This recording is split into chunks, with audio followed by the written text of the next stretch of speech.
یو څو ورځې مخکې یو ګیلمنه ټیک ټاکره وه چې هغه مړه وه او تاسو به کتلې چې شیخ ادریس صاحب چې دی په هغه باندې هم حمله شوې وه او هغه شهید شوی و په هغې کې خو د ګیلمنې قاتلان چې دي هغه ونیولی شو کومو کسانو چې رپورټ کړی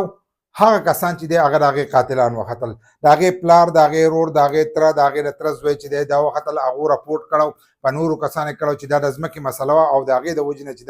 دا ویشتلی شوې ده خو خبره چې ښکاره شوه نو هغه د غیرت په نوم باندې دا قتل شوی دی نو دا د هغې ټیک ټاکرانو دپاره دی چې کم ټیک ټاکران چې دي هغه اوس هم په ټیک ټاک باندې لګیا کمې جنکۍ چې لګیا دي او هغه په حاشي چې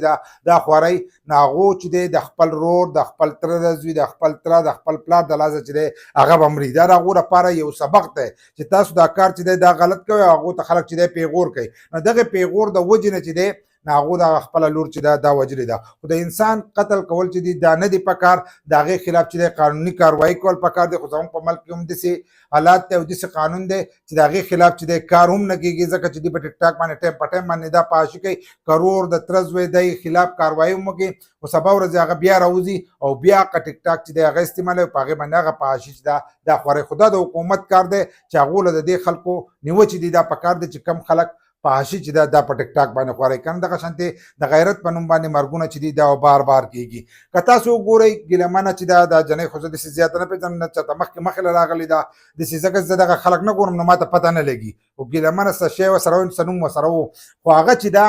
نو هغه یو هفته مخکې مړه شوي دی د هغې قاتلان چې دي هغه ونیولی شو سره د موټر سایکل هغه قاتلان هم ونیولی شو او چا چې ورته ویلي هغه هم ونیولی شو کوم کسانو چې ویشتي دي هغه هم نیولی شو دا نور هم نیولی شي خو زموږ شیخ ادریس صاحب چې کوم شهید شوی دی د هغه قاتلان چې دي تر اوسه پورې ونه نیولی شو د یو ټیک ټاکر دی یو په حاشي جنۍ چې دی د هغې قاتلان ونیولی شو او د یو شیخ کوم چې شهید شوی دی د هغه قاتلان چې دي تر اوسه پورې ونه نیولی شو